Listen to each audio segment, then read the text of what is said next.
Hi there members, Matt Olson here with our course superintendent Anthony Mills. Anthony, it looks like it's that time of year again for renovations. Do you want to talk through for the members what we've done over the last few days?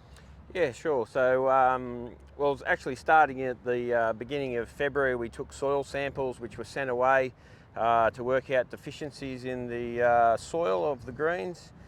We got our results back late February and we placed an order for the amendments which will go out next week. And then on Sunday afternoon we started 1 o'clock and scarified the greens lightly with the triplex mower. Removed all the debris off the greens, procored with a 5/8 hollow tine. It takes quite a large number of hours to pick up all the cores off the greens. Once the cores are all picked up, then the holes are all washed out because as the procore goes across the surface, it can seal off the holes, so we have to wash out all the holes, wash out all the sealed off holes. And then top dress the greens. We've put approximately 120 tonnes of sand across all the greens, but then rubbed in with three rub-ins. First one with a metal drag mat, then we used level lawns, manually pushed around the soil into the spots that were a little bit thin, and then we went over the top late yesterday afternoon with a cocoa fibre mat just to smooth off the surface before play. And so, do you want to explain for all of us why we need to renovate? Yeah, sure. There's a number of reasons. One is the amount of traffic, the amount of wear and tear that the greens get. Obviously the turf is a very fine turf, 3mm height cut. Doesn't take much for them to wear out. A number of rounds of golf.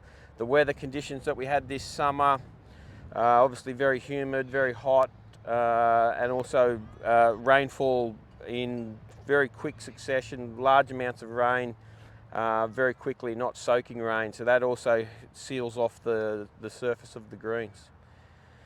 And so in your Supers blog, you mentioned that we're doing 53,000 rounds a year at the moment, and that's kind of been our number post-COVID, which is probably 8,000 rounds a year more than before we hit COVID.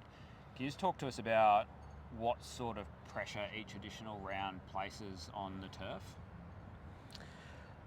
Well, it's basically with the more golf you get, the more traffic you get. Also, the amount of recover that we need, the amount of hoses that need to go over the greens, the amount of mowing that we need to do to keep the greens at a good condition 7 days a week.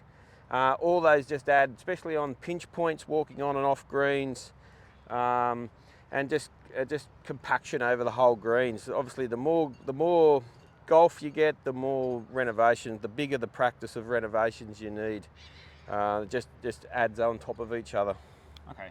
And so we've had some feedback from members over the fact that we did the 4 renovations in 2023. Can you just explain to us what factors caused that into the schedule?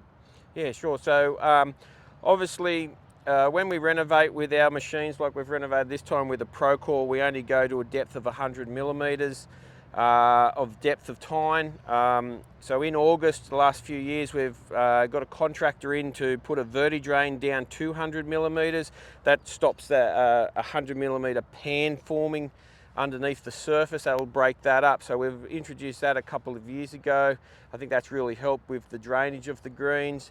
And then the last 2 renovations at the end of last year, one was a very minor one after the club championships and before the Australian Open.